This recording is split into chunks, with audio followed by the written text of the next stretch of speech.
Hello, everyone. I'm delighted to have you here tonight. Thank you very much for coming. So my name is Isabel. I am co-founder of PyCampus, PySchool, and co-founder also of, I'm CEO of PySchool, co-founder of Translated and PyCampus. I want to tell you a little bit of a story. When my husband and I started our first company, it was Translated and it was 26-year-old. There's my husband. And AI was even not a sexy word, but it became the key to scaling a simple yet powerful vision to allow everyone to understand and be understood in their own language. Translated soon became a successful story in the translation industry, and it was the first internet-based translation service combining human linguists with the state-of-the-art of technology.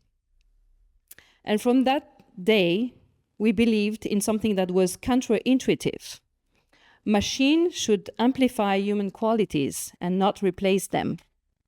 That philosophy has guided us through every project, from Translated to PyCampus to PySchool. And one thing that we've believed is that innovation only matters when it transforms. A 20% improvement is interesting, but it disappears into organizational noise. What changes industries is a 10x leap, faster, cheaper, and better. That's why AI is no longer optional. It's mandatory for our future. And at Translated, we've lived that journey. We applied AI to become more efficient, to help our linguists, and to maintain speed and quality. But we always kept people at the core of what we do. And from that experience, we built PyCampus, a place where entrepreneurship, research, and investment meet. First incubator in the Lazio area, now a private VC with 68 investments. 68, you confirm? And worth 2 billion. From PyCampus came PySchool, where brilliant young talents from all over the world work in real companies on real challenges. And here, the guiding principle is simple.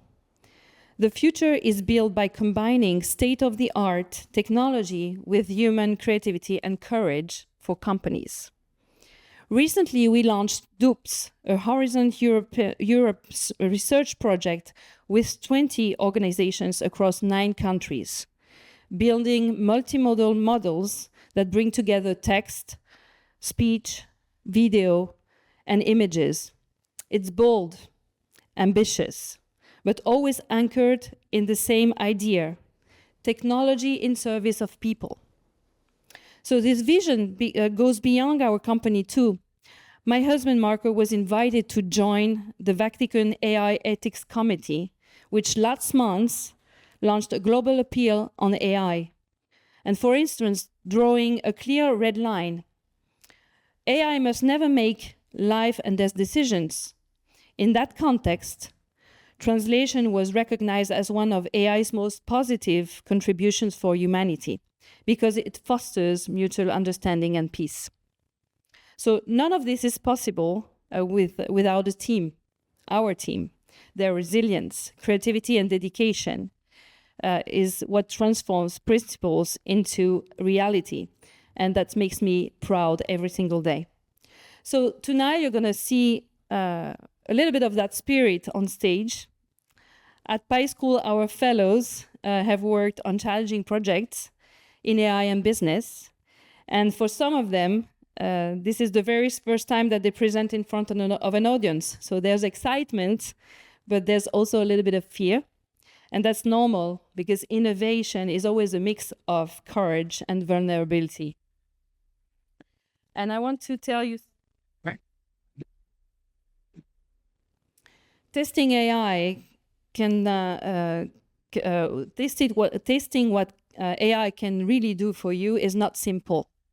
It's a journey full of uncertainty and discovery, but it's a journey we know well, and one that PySchool is uniquely positioned to guide. Why? Because as entrepreneurs, we have a great business sense, and we are surrounded by the best AI talents. And we're on a mission to help companies and fellows move from hype to real impact and reach the maximum value the right technology can deliver. So this is with great pleasure that I want to introduce Cristiano De Nobili, lead scientist at PySchool. He will tell you a little bit more about PySchool and present the fellows behind tonight's inspiring projects. Thank you. Thank you so much. So I'm Cristiano, I'm part of the AI team at PySchool. First of all, you will know me very soon, but maybe there is first Marco. There is a change of program. We are used to it, and we can manage every kind of. And Marco will tell you more about. I will speak about PySchool and PySchool project, but before that, Marco will tell you more about PyCampus, which is the place we are now. And this villa is one of the villas for PyCampus, Py6, the headquarters of PySchool. And so I will leave the floor to Marcus to present. Hello, everyone. Thank you, Cristiano. Me and Cristiano discussed a lot who should go first on stage, and we just forgot to tell Isa. Okay, thank you so much for being here. It's very emotional for us at this moment. The school is a moment where our community comes together, and want to thank the entrepreneurs, the company. They're very brave, trying to invest in the future, and obviously super thanks our alumni of the school, because they worked so hard in 8 weeks to try to convert an idea, a problem, into a possible solution. And so it's a special day. What my role today is to intro you a little bit of where you are. Okay, and so this place is called PyCampus and is the headquarters of Translated. PyCampus is also a venture fund.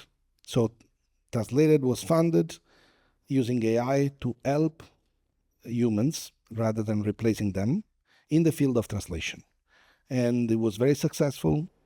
With the money we made with Translated, we created a venture fund that has invested in 68 companies, startups, all in applied AI.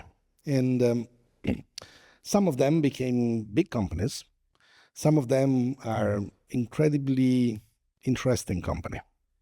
And so I would like to tell you a few of them.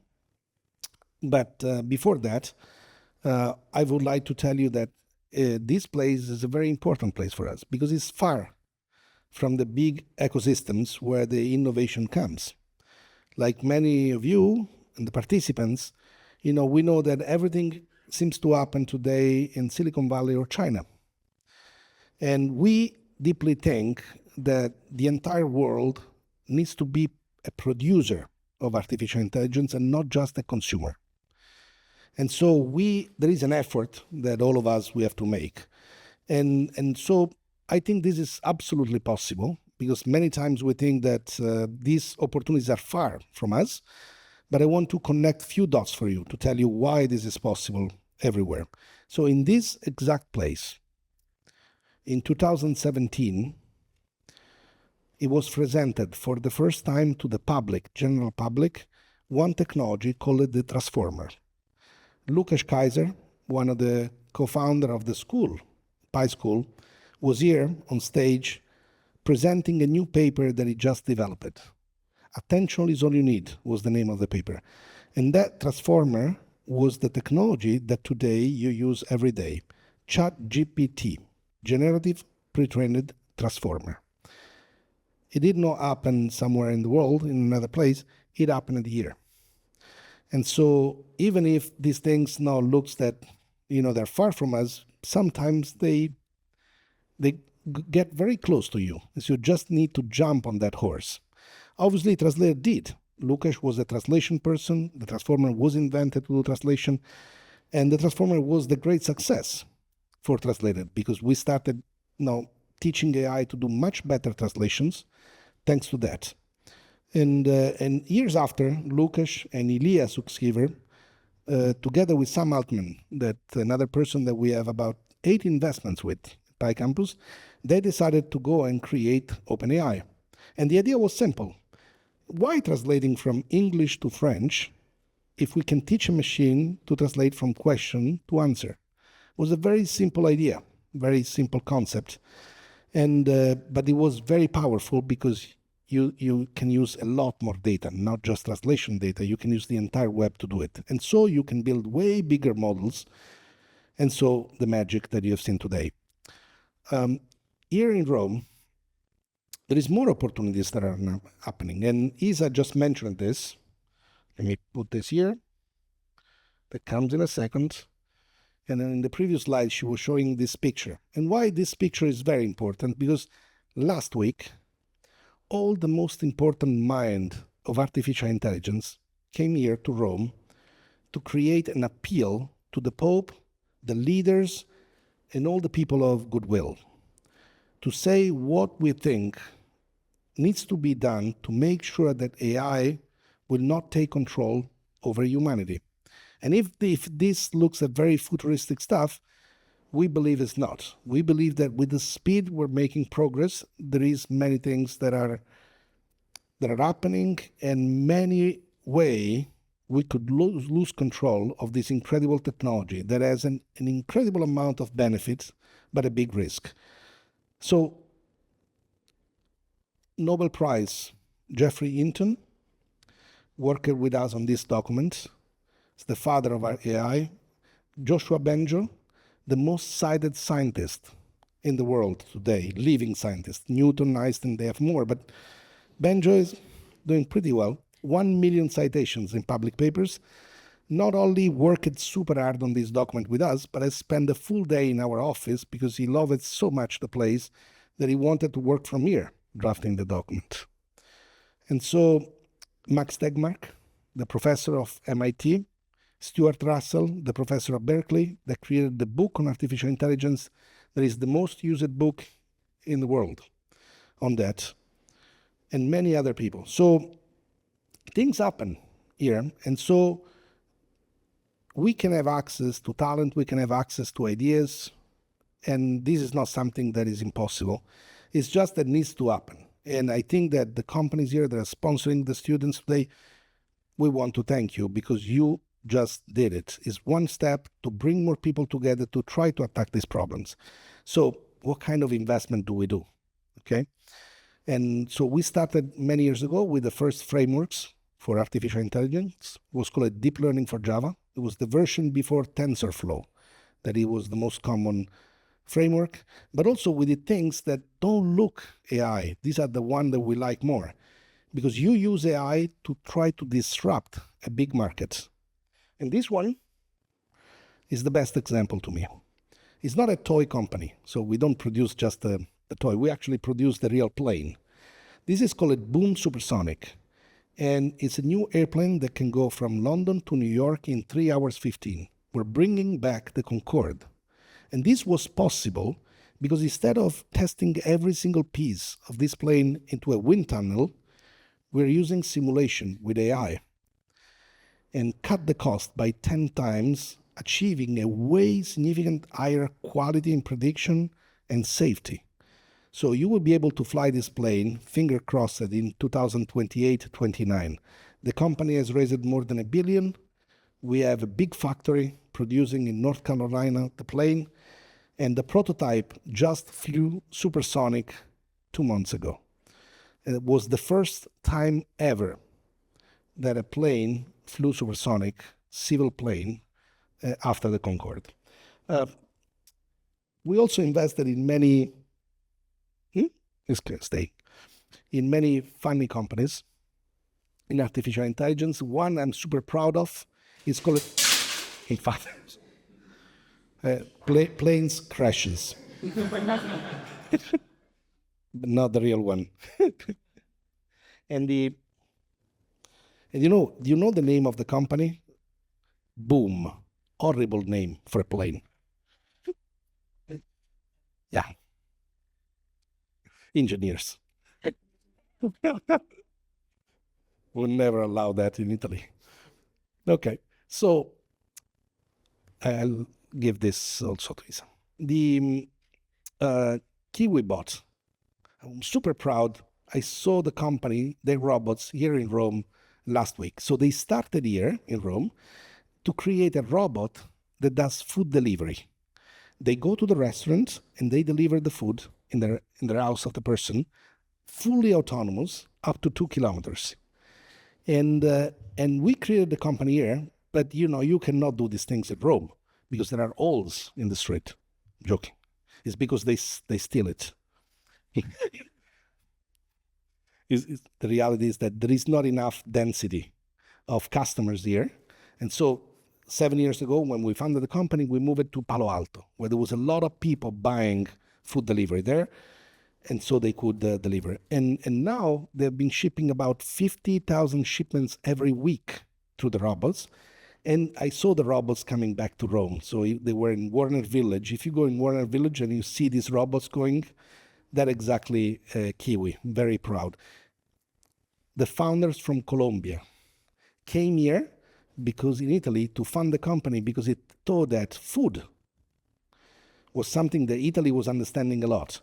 And then he discovered PyCampus, we're specialized in artificial intelligence. He said, look, the food town, the food country, and some expert in AI, let's build it.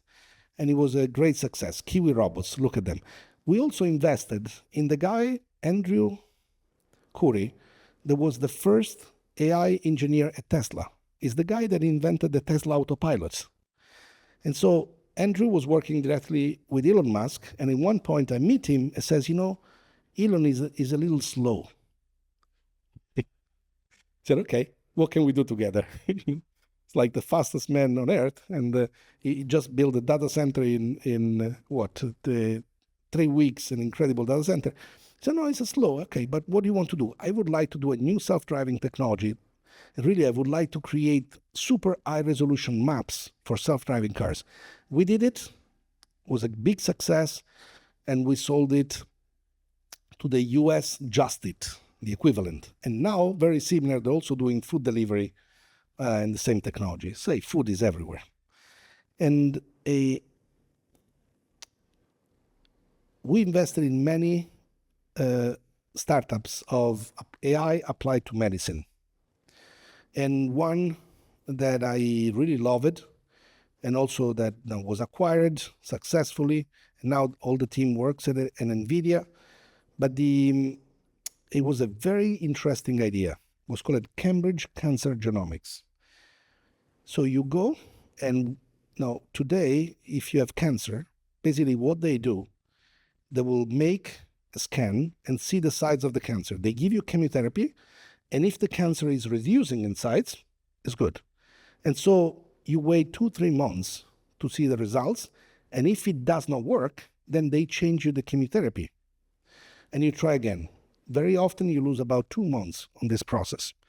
And we had a very simple idea. Let's take all the information from the hospitals in UK. Let's see all the DNA sequences of all the cancers, and we know the treatment, the chemotherapy that was provided to the people. And we created a model that giving the DNA of your cancer cell can predict what is the chemotherapy with the high chance of success. From language people, the DNA is a sequence. It was a very easy problem. It was not a complex thing to do. So in medicine, typically, 60% of people need to change chemotherapy because it's not the right one, because the medical protocol is very simple. If you have this age, if you have this kind of cancer, this is the medicine. Doesn't work, you change. And instead, we achieve a 97% probability, saving people 2 months of treatment. There is 68, and I'm mentioning all of them, but you see there is passion in all these startups that we invest here. Obviously, we hope that some of the ideas that you have built will grow your company, or eventually will create the opportunity for another startup to be born. And we hope that we'll be able to invest in that company, or whatever company your students will do in the future. Please come to us to show the project before anyone else. And last thing, I would like now to call on stage Cristiano. Thank you so much now it's real turn for him.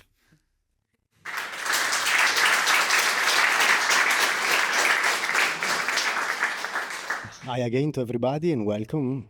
I'm Cristiano and part of the AI team of PySchool. I would like first to introduce you PySchool in general, and then specifically, I'm glad to present you some of the European and applied research project we are working on.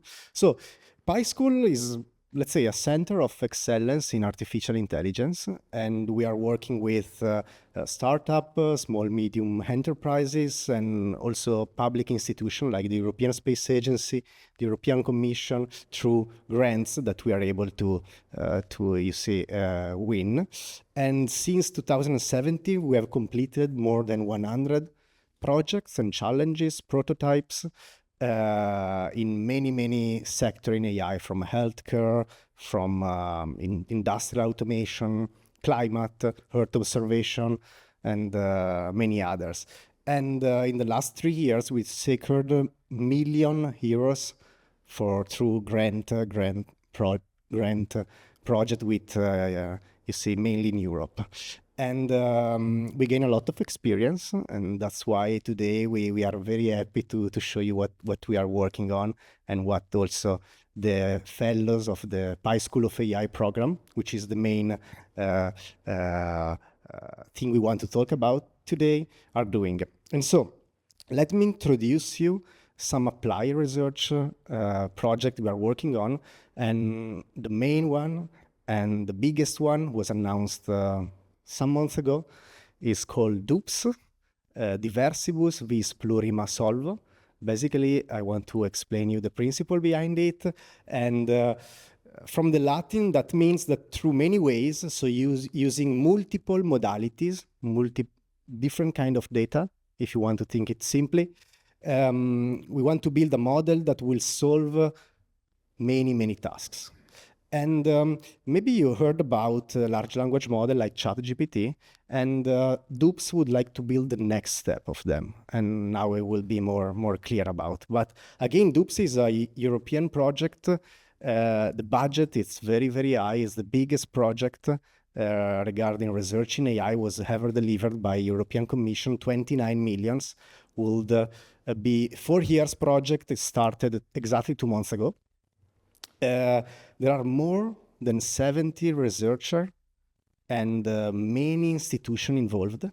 I will list them soon, but the very good news is that among this consortium, that it's built on top of many universities like ETH in Zurich, École Polytechnique of Lausanne, Oxford, Allen Institute. Now I will show you in detail, but you see the real good news and good point is that translator is the leading coordinator of the consortium, and PySchool, that contributed a lot for this proposal, is one of the partners. So you see, this is something we are very proud.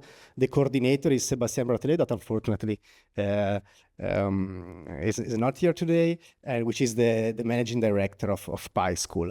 And again, we were able to cluster together, I would say, the leaders in AI in Europe. You can see the Alan Turing Institute, the Oxford University, ETH in Zurich, which is one of the most relevant university in Europe, EPFL, École Polytechnique of Lausanne, you see PySchool, Heidelberg University, and many other. In particular, in Italy, we also have the Fondazione Bruno Kessler, which is a partner of PySchool, not only in this project, but in many others, like Videolog and Metwin. So you see, this is the consortium we were able to build. But I would like to spend some words more about DUPS, because you see, to build the next step of current technology in AI, the next step of a large language model, we really need all these partners where the best researchers, the best scientists, engineers are. Why? Because the next step of large language model is something that maybe you heard about it, but most of you maybe not. They are called the physical AI models. What is a physical AI models?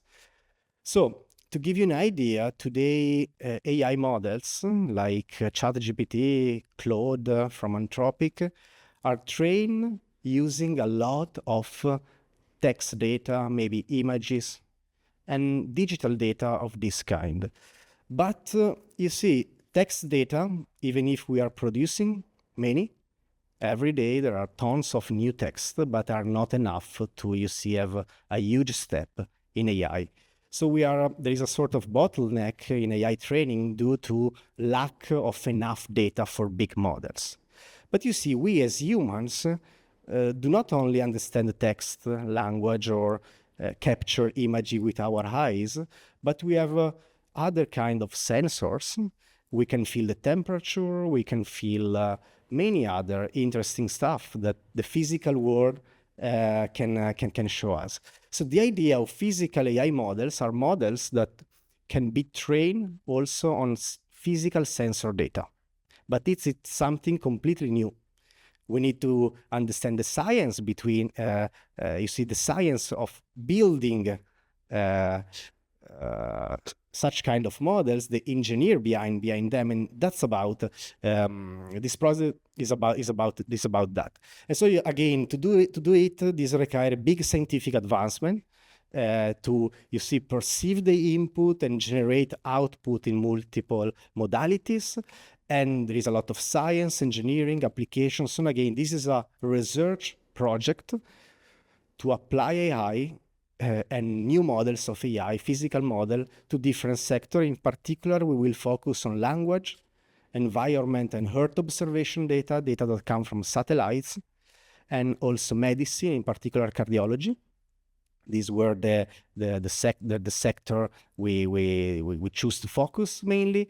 But this project started just 2 months ago, and already we can show traction. So many things are growing. 29 million was the project, but recently 50 million will be soon added to this project, and these millions are for you see, using computers through the Euro HPC joint program, which is a program of the European Commission. And so we need, you see, grants to train the models, to run the models. And so you see, this was the first 50 million, and other partners and funds are, you see, joining this adventure.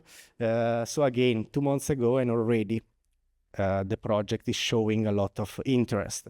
So then again, if you have any question later, we have a networking session. Feel free to ask us.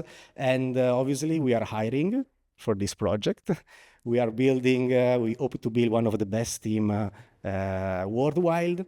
And you see, we are hiring deep learning scientists, technical project manager, and many profiles that will help Translated and PySchool and all the other partners to build it.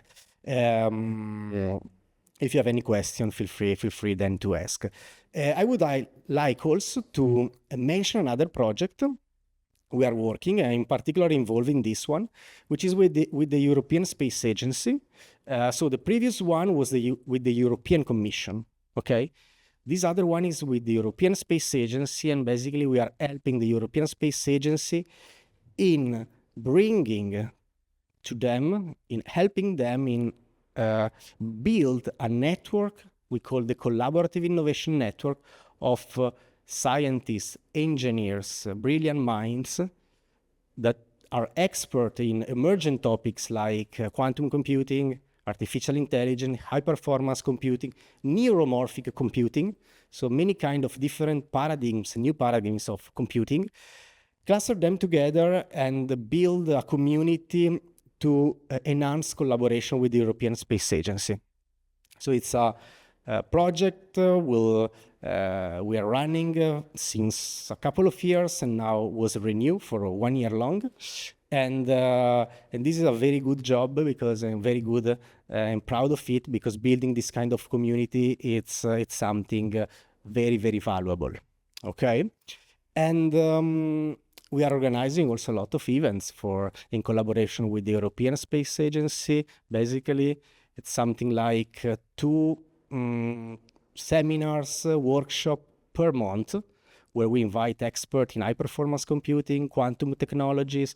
Last week was an expert in automatic and self-learning algorithms for Earth observation. So please try to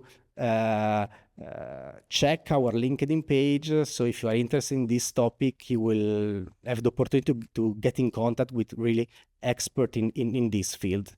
So this was about some of our applied AI project we are running internally at PySchool. There are many others. I want to mention VideoLock, I want to mention Metwin, I want to mention Trolley, I want to mention Eevee. Some of them will be explained later by other speakers. And now I would like to introduce Vij, which is 3 years ago and a half, started her journey at PySchool as a fellow of the PySchool of AI program. She worked on a project that was coached and supervised by me. And just after the session, we decided to hire her. And today she's a senior deep learning, machine learning scientist. So I'm glad to introduce Vij. But maybe there is a change of program. Lucia, tell me. Yeah, no. Isabel now. Okay. Yeah. It's your turn. It's your turn. But again, the presentation or Vij is still alive. You will see Vij in 5 minutes. And okay.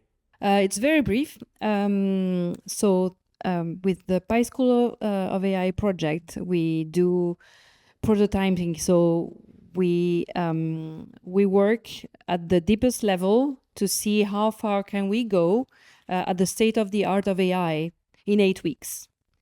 And typically, we don't want this to be the end of the project.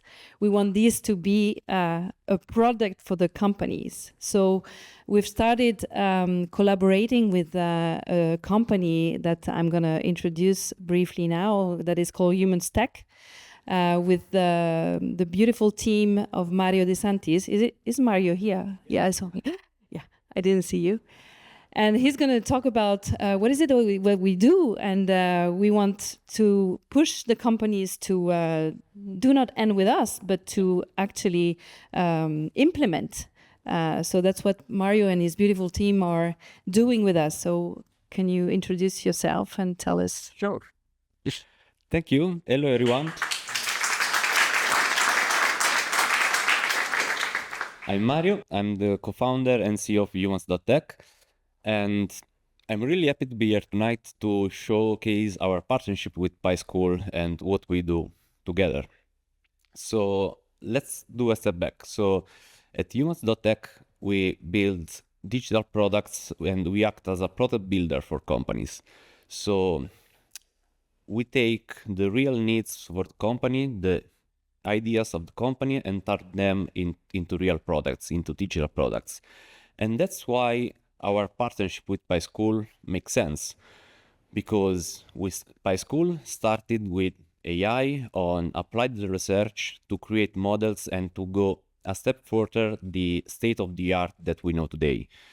And then at Humans.tech, we take these technologies with these models and make them as a product that bring values for the companies we work with. And this is the main reason why about our partnership. And I share you 2 quick examples that we'll see in a few minutes with the fellows, the students from PySchool and people from Humans.tech that we worked on during the last batch. And those 2 examples are from PSC, Prima Sole Components, and ESA, the European Space Agency. So within these 2 challenges, PySchool created all the technologies and all the models to try and to go next in the state of the art. So we act inside this project to build a useful prototype and a usable prototype to showcase and to test these kind of models. So going a little bit next from the technology, from the models, and try to see the product that can be built and can be used inside those kind of companies.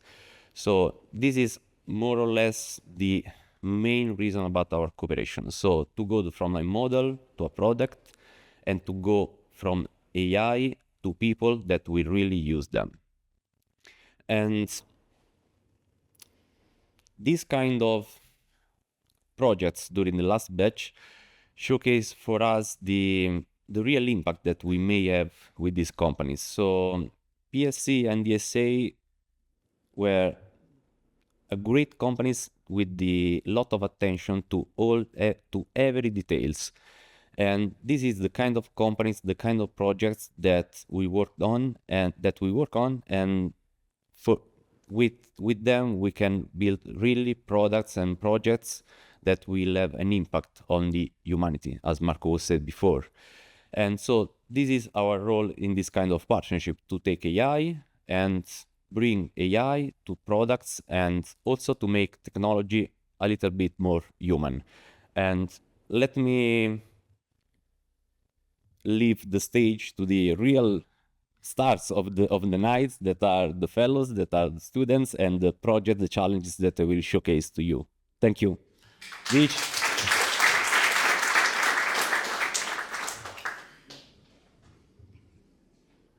Good evening, everyone. Thank you, Isabel. Thank you, Mario. I think you made the next 10 minutes of my life slightly easier, maybe 5. So, School of AI, the reason why we are here this evening, what is it all about? So, if I were to talk about it in a nutshell, it is basically an 8-week intensive program that has 2 lofty goals in mind. The first one is to gather brilliant and enthusiastic scientists and engineers from all over the world, in fact, and yes, and enable them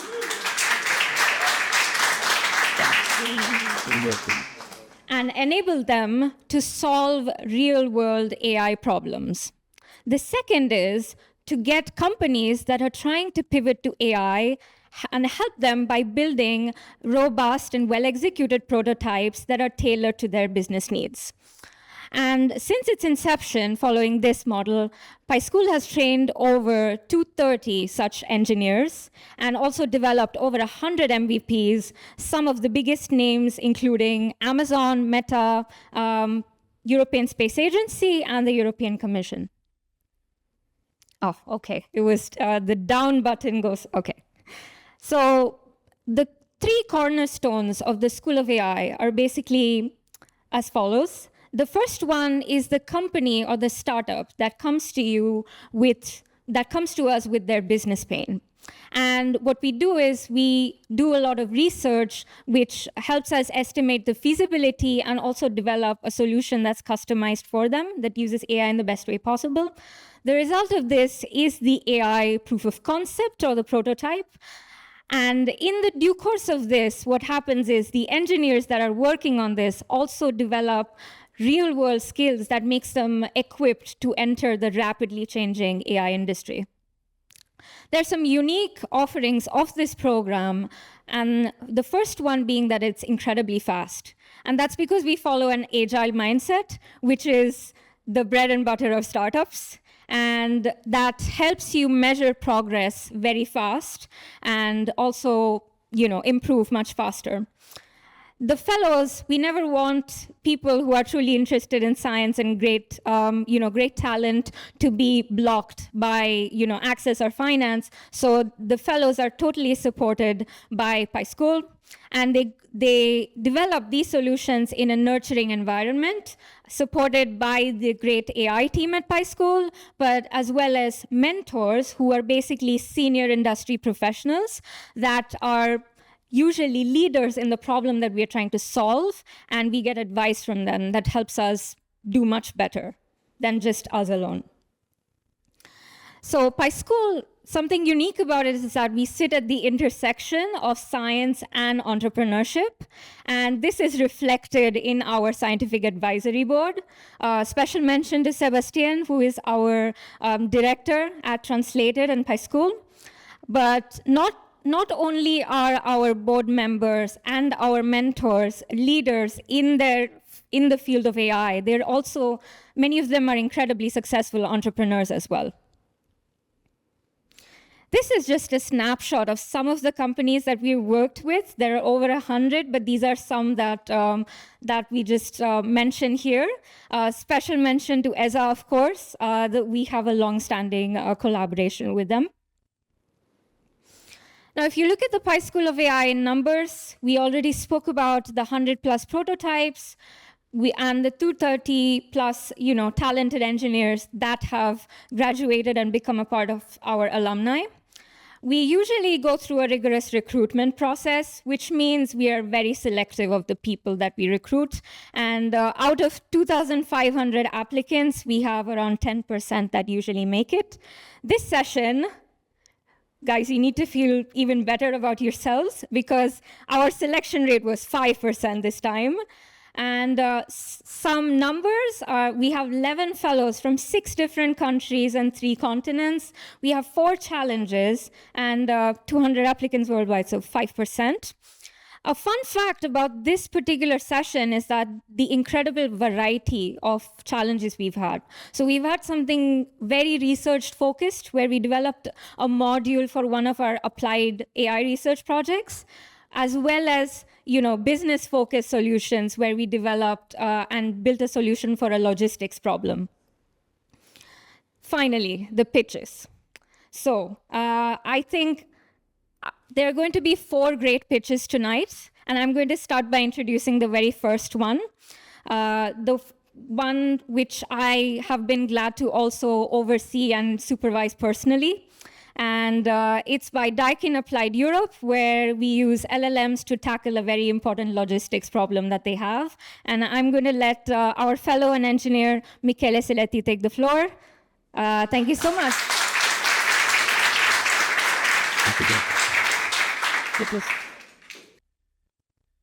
Hello, good evening. As Vish said, my name is Michele, and I worked on Daikin's challenge. You see, summers are getting hotter and hotter, and it's not a simple problem. The only way we have to face this problem is buying more air conditioning machines, basically. And it's a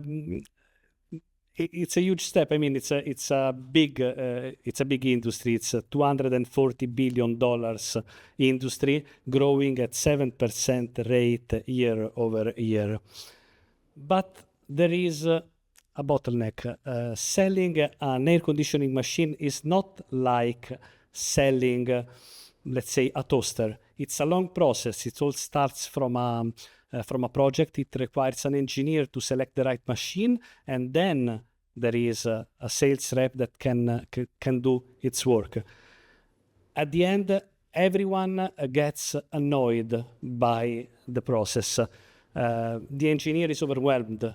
The sales rep just stays there waiting for the engineer, giving him the data to do his work. And the customer just waits time to get prices. But let's see why. This is the process of selling and buying an air conditioning system, especially in for big units. We start from a very large file. Imagine a 50 pages PDF containing technical information, unstructured technical information. There is an engineer that has to read this document and extract few data.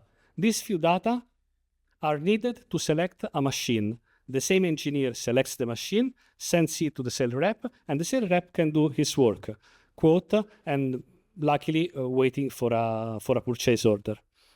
So Daikin, one of the biggest players in this industry, says, why don't we help this engineer? Why don't we empower the engineer trying to solve the bottleneck, this part, with AI? And we try to do this. At Pi School, we try to help the engineer substituting part of the process with AI. Let's see the details of the process. Well, before the details, let's go to the results. In just 8 weeks, we managed to reduce the time from more than 30 minutes to 13 seconds. And the accuracy is 91%. At this time, the engineer is left to read the data from AI and to select the right machine and do his work. It's less struggle, and it's quite efficient. Let's see how it works. We start from a PDF file. We divide it into chunks that are more manageable by our solution, so smaller files. And we extract raw data. Basically, we extract text from this file. And now the magic happens. We search for the information inside this text using AI. We tested different solutions, different tools, and different models. And at the end, we decided to use an LLM, and we decided to pack it into an API in order to make sure that it is usable into a production environment. And we decided to start from Trolley. Trolley is an open source project. We mentioned it before.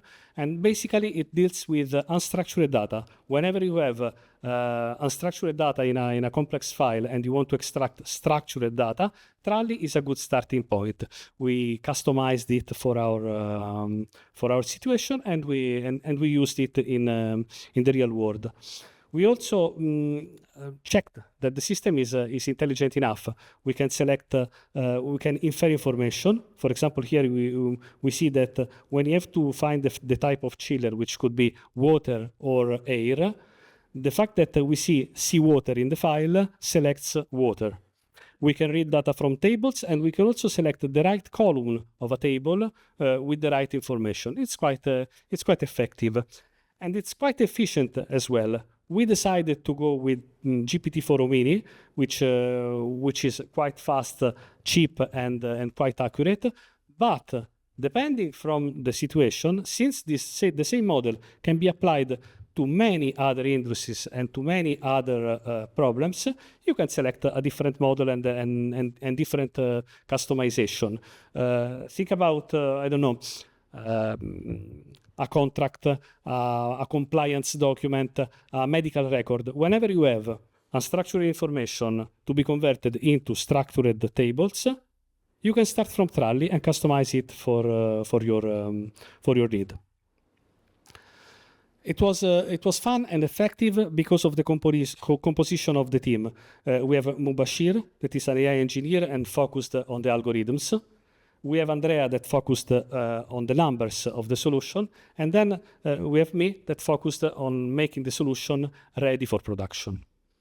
Thank you.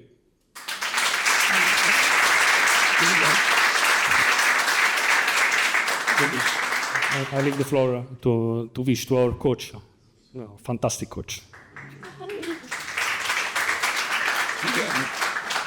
Yeah, thank you again, and I promise this is my last time this evening.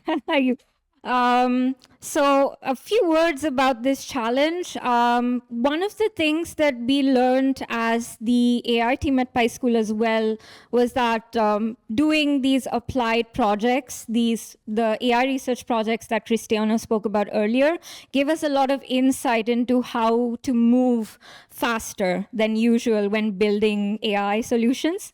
So this particular challenge, we started from a tool called Trolley.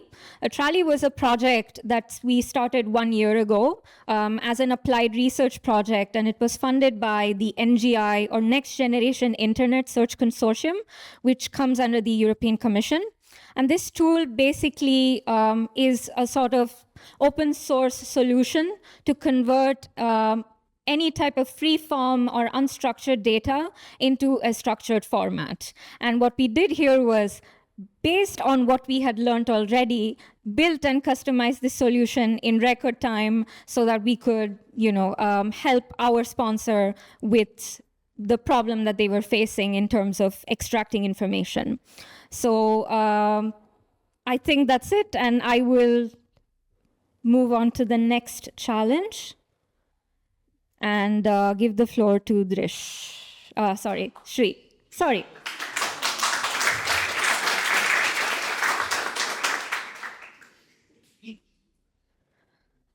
Hi everyone, I'm Shri. I'm a part of the PSC challenge. So now imagine you are driving, okay, there's a reverse, okay. So now imagine you are driving your car in a highway at 100 kilometer per hour, and you see that there is something wrong with your brakes. And this, you go to a mechanic and he says that this is caused due to a €5 component, a plastic valve that is in your brake system.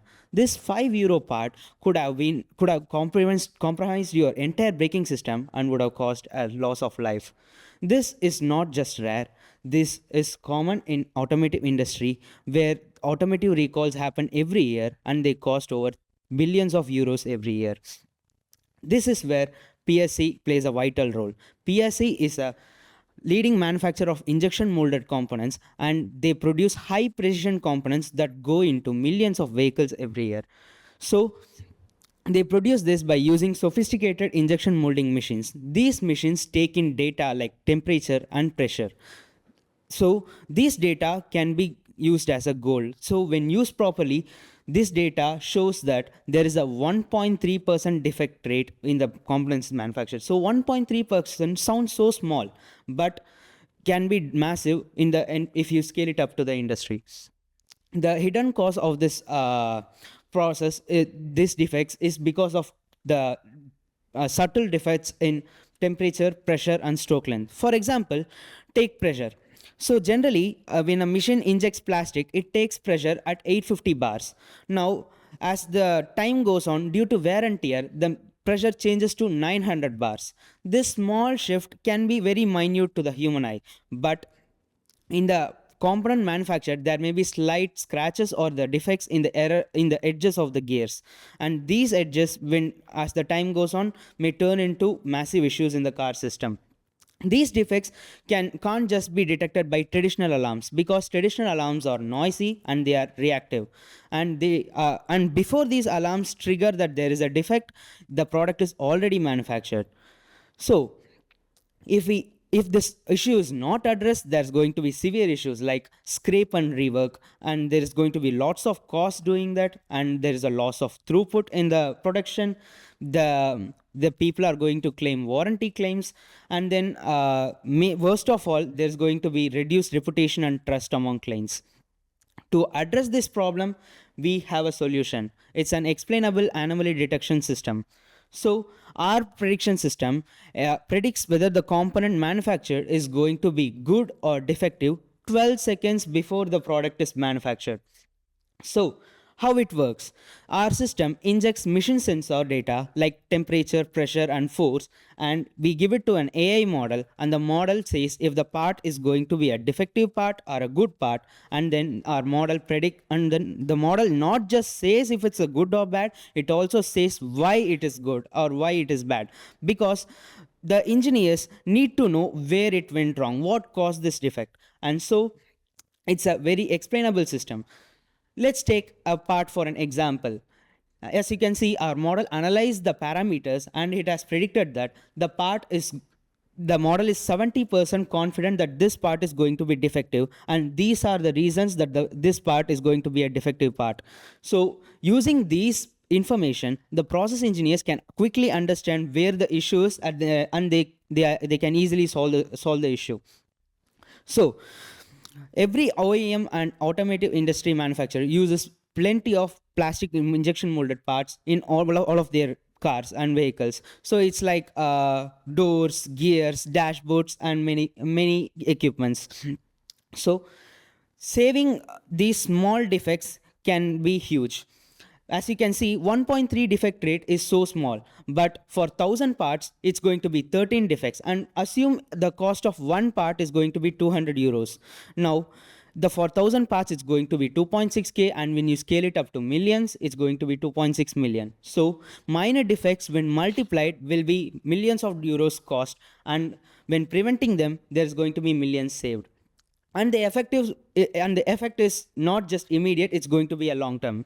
Immediately, we can save costs in scrape and rework, and as time progresses, there is going to be an improvement in production and then maintenance.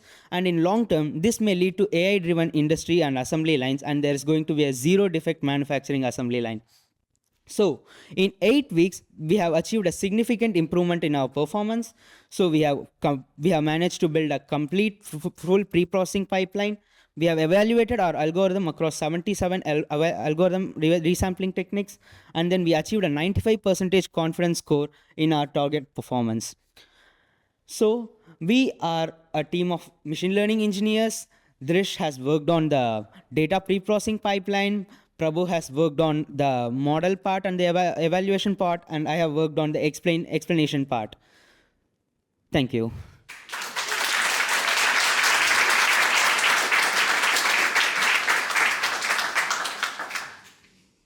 Oh, I don't need this. Thank you. I would like to spend some words since I was the coach of this challenge. My name is Marcello Politi. I'm one of the machine learning engineer here at PySchool. So congrats to the fellows for these results.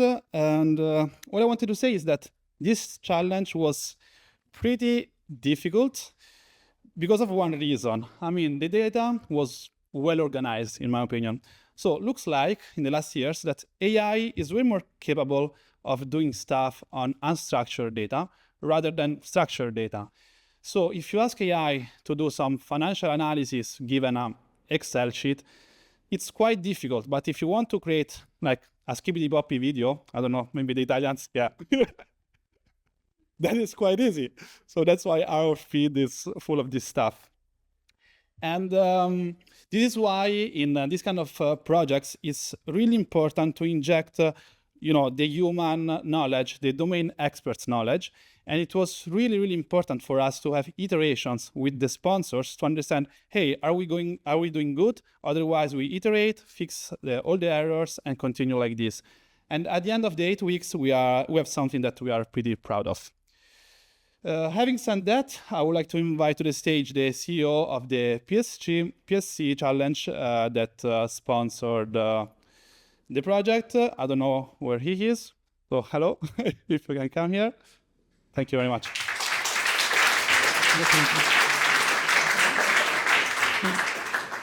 A few words to present me. My name is Marco Micheli. I am in charge of one of the 4 business units of the PSC group. As you have already read, our group is involved to produce pieces for the automotive industry. Now this world is under pressure. So the crisis is very, very strong. For this reason, we are confident that a project like this will afford us to improve our competitiveness in the future. And for this reason, I am very, very happy to give my greetings to the team that has worked on this project, to my colleagues that have received the right commitment to trust in this project.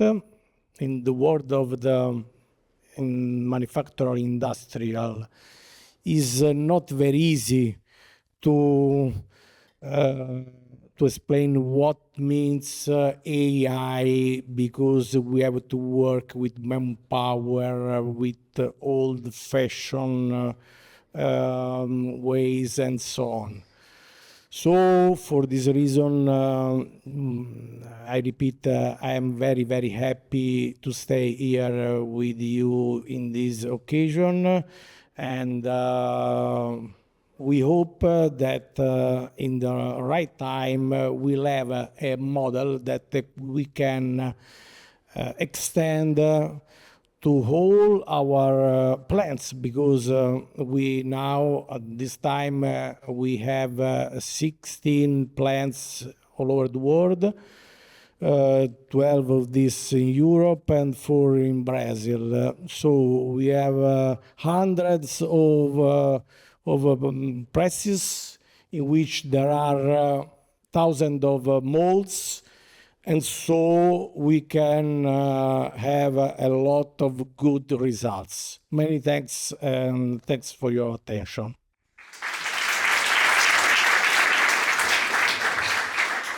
Thank you very much. So it's the time for Atefe from the ELT challenge. Okay, you're here.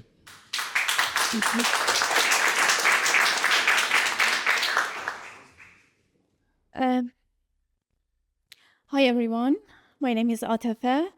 Our project was sponsored by ELT Group. They are specialized in electromagnetic defense systems to protect information, assets, and people.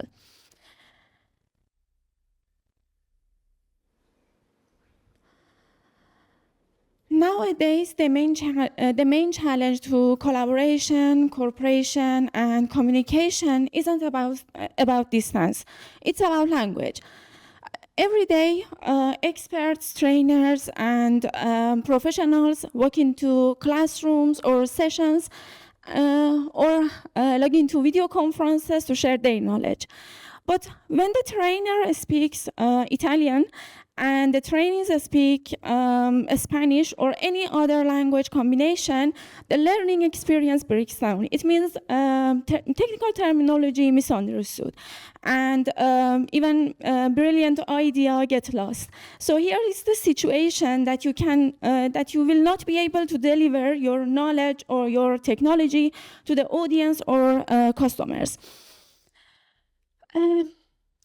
Many organizations face this exact struggle. Some of them hire some non-technical human interpreters, but we know that it's not accessible every day. It could be expensive for your organization, and also because your content are technical, you will have inconsistent results. And many of people turn to online solutions.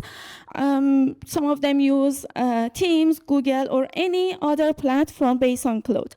But the problem is you have to, when you are using this kind of platforms, you have to upload your sensitive information into cloud.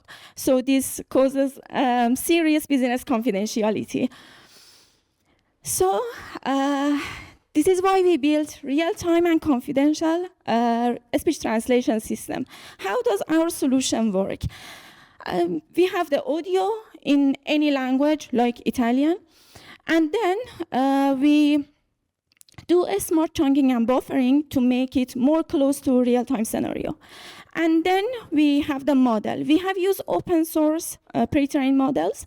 If I want to give you more detail about our model here, we have the speech in Italian, and then we use the whisper model to convert into the text, and then we translate it to the desired language, and then we use the Kokoro model to convert the text into the audio. And then, up until now, we have a model that doesn't support the technical terms. It's not an expert. So we made it to behave like an expert, so the audio is ready to deliver to the audience or your customers. So our pipeline works completely offline. It means that our prototype guarantees the confidentiality.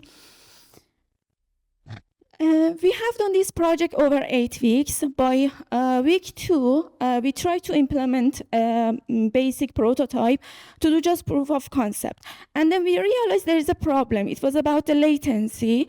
The current solutions are not real time, so we just used a smart audio segmentation and also buffering to make it more close to real-time scenario.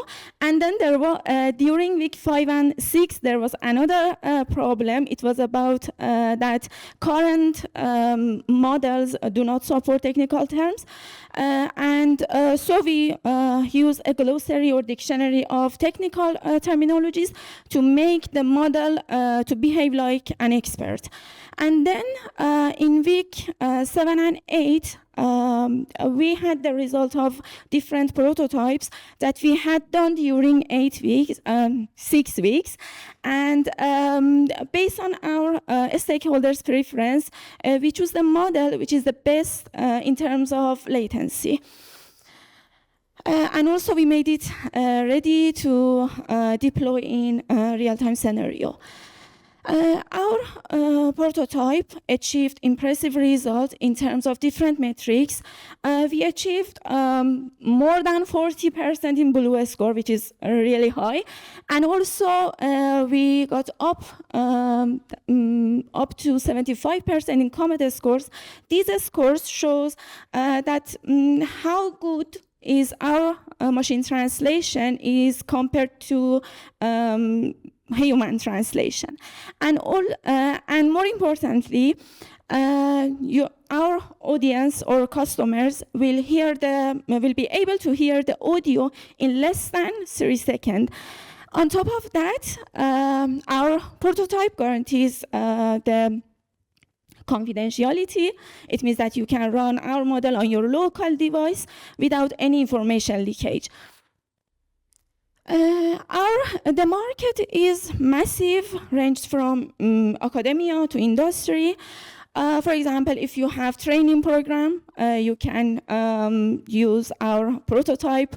It will give you a sense of relief. You can use this platform. And we are a diverse team coming from different backgrounds, which allowed us to bring our different perspective and vision into this project.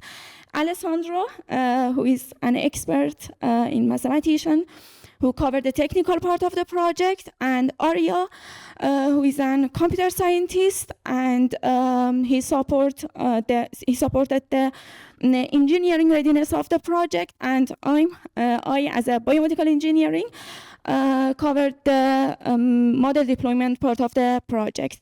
Thank you so much. And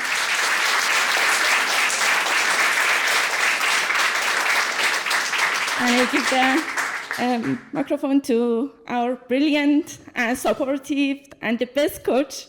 Thank you. Thank you. Thank you, Tessa.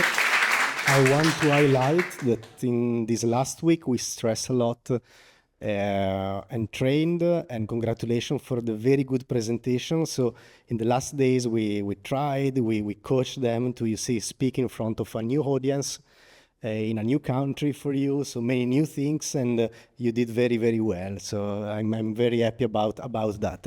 And I want to add also a couple of comments on the challenge. The first one is that during these 8 weeks, we interact really a lot with Emanuele and Andrea from ELT Group, basically at least 3 times per week, once with Emanuele and the other with Andrea.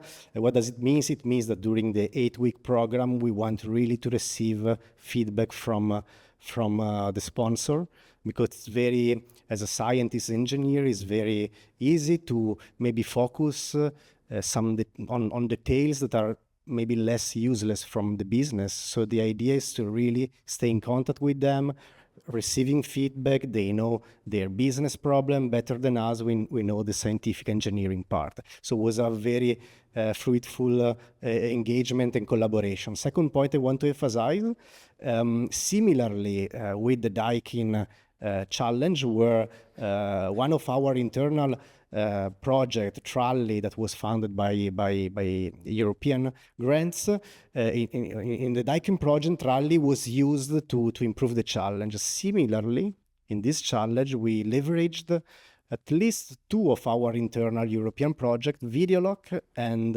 Metwin. And so our knowledge in speech-to-text, text-to-speech, subtitling that we learned in the past year were very, very useful to solve this challenge. So again, our recipe is that we learn a lot through grants and past projects, European past challenges, and then we try to transfer this knowledge to new challenges. So again, I will leave the floor to the next, the next challenge with the European Space Agency and the challenge Eve. So, please.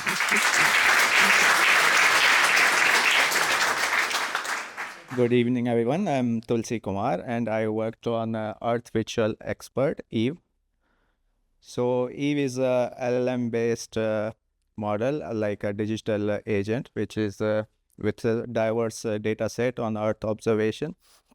And the idea is to build a AI assistant for Earth observation data, like a ChatGPT for Earth observation. And it's sponsored by European Space Agency and Lab, which supports innovation for Earth observation. So what is Earth observation? So Earth observation, like we get a lot of data from our satellites, from ground sensors, from weather station, but we need to use that data to make decisions out of it.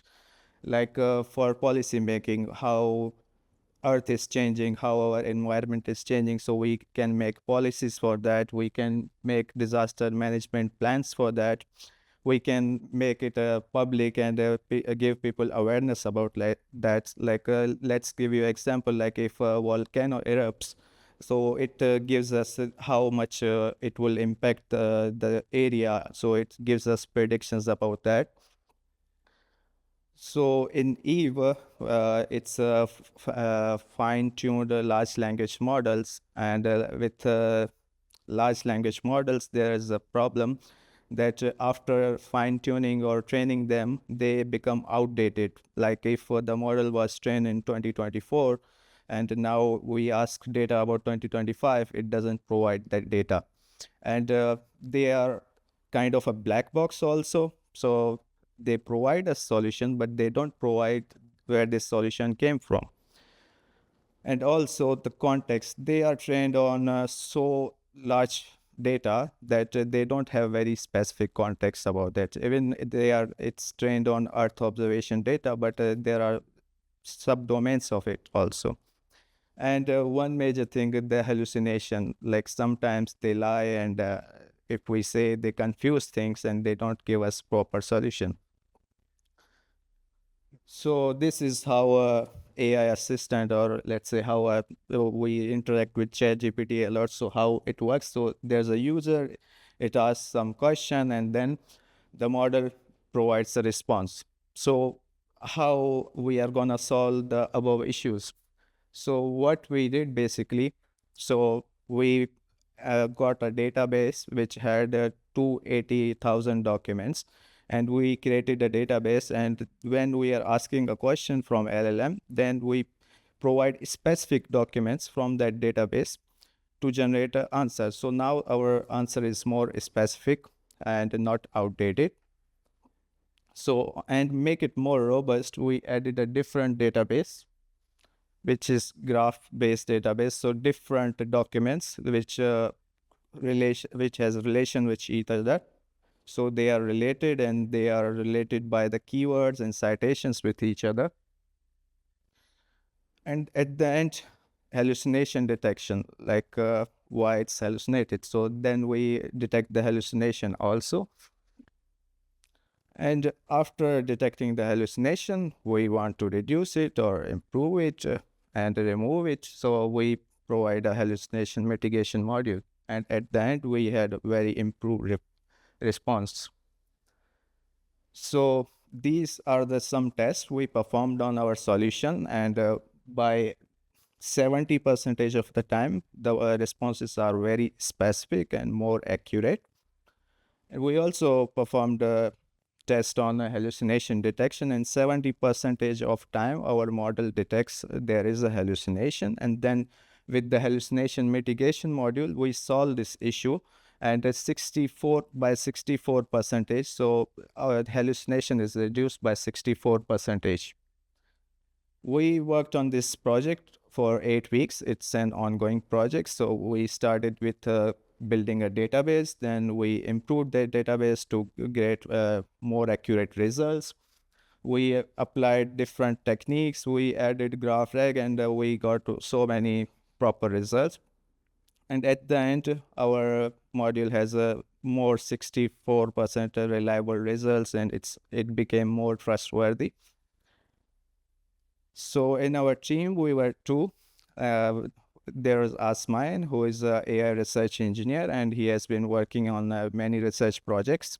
and I am an AI engineer, and I specialize in computer vision, generative AI. And together we created a good team. He had more knowledge about the research, and I was the AI person. So we built this project together. And thank you for that.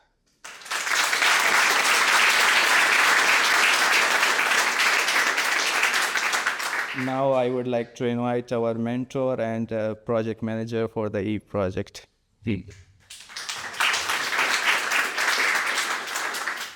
Hi, everyone. I'm Alex. Hi. I'm a senior deep learning scientist here at PySchool. Happy that I've been here already a year and a half.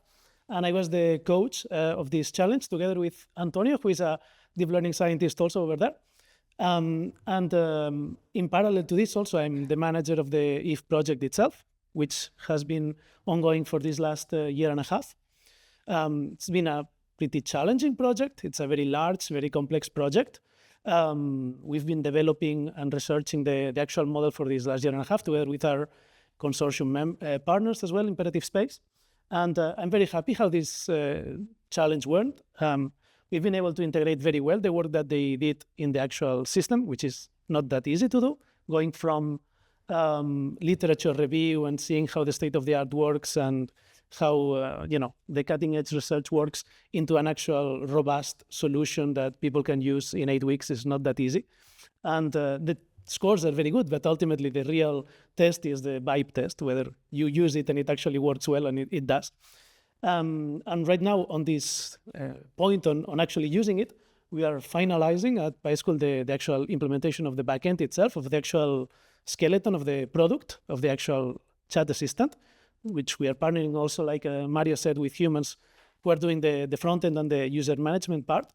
And talking about users itself, I'm very happy that I can present Nicolas Longepé. Nicolas Longepé is the technical officer of the project at the European Space Agency's PhyLab.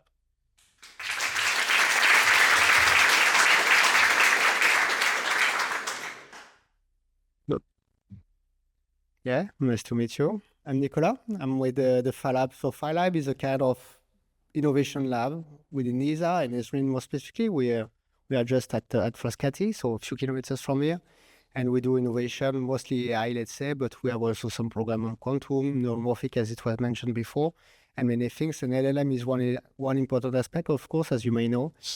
So LLM is very good. Also is bullshitting a bit. And here with that project, we wanted to ground, let's say, to provide a tool for the community, any community. I mean, it could be scientists, it could be policymakers, or the general public to deal with Earth observation informations. So we wanted to ground all the information that we provide to the community. Cite, be, let's say, open science compliant, so give references, cite, and be also transparent in the way you answer, and avoid to be overconfident even though you bullshit. So in essence, I think Eve was already presented by the fellows. Thanks a lot for your contribution to this for this project that we started actually 1 year ago with PySchool. And indeed, this Eve is meant for the whole community. So now we are ramping up somehow the project with the idea to have a pilot phase, and that will start in October, with the ambition to make it available to the community at large, so serving thousands of users, mostly European, but also worldwide. And in a nutshell, this is the current version, and will not spoil that much because we plan to, let's say, open up the Eve in the coming weeks. Next week, there will be a conference in Riga whereby we'll have a specific demonstration of the tool. But you see, I mean, this is a classical, let's say, interface for like a chatbot. Nice thing is this panel that you will see on the right, whereby the community will have access to all the citation. We did an agreement with Wiley, a famous publisher, to get access to all their data set actually coming from Earth observation in that sense. So it's billions of documents, not billions, let's say thousands of millions of documents, let's say. And so the RAG system will get access to those specific Earth observation documents and Earth science as well. We mine as well all the documents from ESA, which are referring to Earth observation. We mine as well all public information, which can be open sourcely available, coming from different publishers. and everything will be accessible through the RAG. As it was mentioned before, there will be some kind of hallucination mitigation system as well. So many tools that could be useful for anyone to trust the output given by Dave. So if you have some interest in it, you can just scan this QR code. So the timeline is this one. So now we are ramping up again. There will be some pilot in the coming weeks. And then all the model, the weights, also all the, let's say, the database that we created as well for the benchmark will be open source and available for the community. And then in 26, we hope to open up at large the model and to make it widely available to the community. I'd like to thank PySchool, all the mentors, as well for the fellow, for the great contribution to the project, as well as Human Tech for the nice interface that you have seen. Thanks, Brett.